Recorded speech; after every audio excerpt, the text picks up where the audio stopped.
আলাইকুম বন্ধুরা, আজকে একটা জাদুঘরের ভিতরে ঢুকছি, আপনাদের দেখাবো। এই যে আগে কখনো যেমন চামড়ায় পানি দিত কীভাবে, এইভাবে একটা জাদুঘরের ভিতরে ঢুকছি।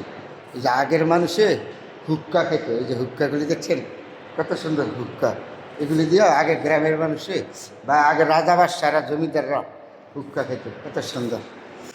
এই যে আর একটা হুক্কা, এগুলিতে হুক্কা খায়, মানে কেউ বলে ডাবা, কেউ বলে হুক্কা, কত সুন্দর। আগে আগে খাইতে রাজাবাদশারা। এটা একটা জাদুঘরের ভিতরে ঢুকছি, আপনাদের দেখেন। হ্যাঁ, এই দেখেন, ঢাকার প্রথম নির্বাচিত মেয়র হিসাবে শপথ গ্রহণ করেছিলেন 10 মার্চে আলোচিত মনির হোসেন।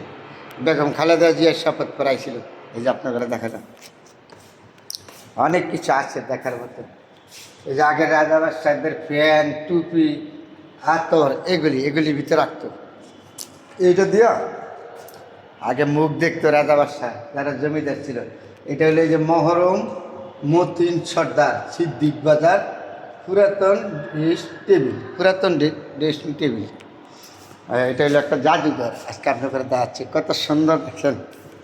আর আগের দিনের মানুষ রাজাবাদশাহ রানীরা এগুলি করতো। এই যে এগুলি এগুলি হলো হাত দলা, কানের, নানান কিছু এগুলি করতো। এই যে পান খেতে, পান খাওয়ার এগুলি অনেক কিছু আছে। তাহলে জাদুঘরের ভিতরে আসলে আমার কাট্ট করে দেখালাম, এত সুন্দর একটা জিনিস। হ্যাঁ, এগুলি হলো বাটন বলে, কেউ বলে গুদাম। আর এইগুলি ছিল আগের তলোয়ার, কত সুন্দর দেখছেন। এটা জাদুঘর, তো জাদুঘরের ভিতরে আইসা আপনার করে দেখালাম। খুব সুন্দর একটা ওইটা দিয়ে আগে করতো। হ্যাঁ, খুব সুন্দর না? জাদুঘরের ভিতরে অনেক কিছু আছে, দেখার মতন আছে, আগের অনেক কিছু পাওয়া যায়। এই যে চামড়া পানি রহস্যের 60 দশকের আগে ঢাকা শহরে চামড়া পানি ভর্তি করে হোটেলে বাড়ি থেকে সরবরাহ করতো পেপার যারা ছিলেন তারা। কত সুন্দর, অনেকগুলি ইতিহাস আছে এখানে, অনেক ইতিহাস আছে। এই যে ঢাকার চকবাজার ছবি থেকে মিজানুর রহমান কামাল ভেবেছি, অনেক সুন্দর জাদুঘর। তো মানে জাদুঘর তাহলে আপনাকে দেখাইলাম, দেখার মতন একটা সময় জায়গা। ঢাকা হলো কলেজ স্কুল, আবার এই জায়গায় হলো জেনেপা স্কুল। হ্যাঁ, রোজ 2 গার্ডেন, অনেক কিছু আছে দেখার মতন। সুন্দর একটা জাদুঘর আপনাদের সাথে শেয়ার করলাম বন্ধুরা আজকে আপনাদের সাথে। হ্যাঁ,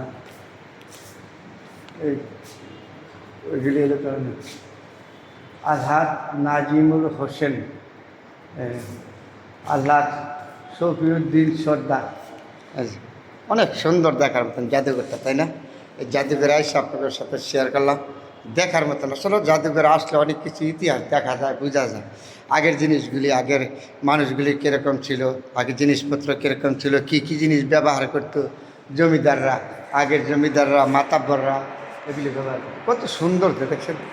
হ্যাঁ, এই যে জাদুঘরটা অনেক রকম সুন্দর, আগের দিনে অনেক। আবার এইটা হলো এই যে নগর ভবন, দয়া করে হাত দিবেন না, লেখা দিয়ে দিছে খুব দ্বারা। এখানে হলো মহরম মাওলানা বশির সর্দার, পুরান ঢাকা বাড়ি ছিল। তাহলে আগের ইতিহাসগুলি আসলে দেখলে মানুষ অনেক কিছু শিখা যায়। মানে তো আমরা নাই ইতিহাস প্লাবানতে পাইব, বইয়ে বসতে নাই, কোনো কিছু নাই, এর জন্য তো আমরা ইতিহাস ভুলে গেছি। ইতিহাস হলো সর্বত থেকে বড়। আর এগুলি হইল আপনার ওই যে ব্যবহার করতো জমিদাররা, এটা হলো বাতের এই যে টিফিন কেরি বদনা বলে, এগুলি পান খাইতো। এগুলি আগের দিনে জমিদার গেট ছিল। বন্ধুরা সবাই ভালো থাকবেন, অনেক সুন্দর একটা জায়গা জাদুঘর। সময় পেলে আপনারা আসবেন, দেখতে যাবেন।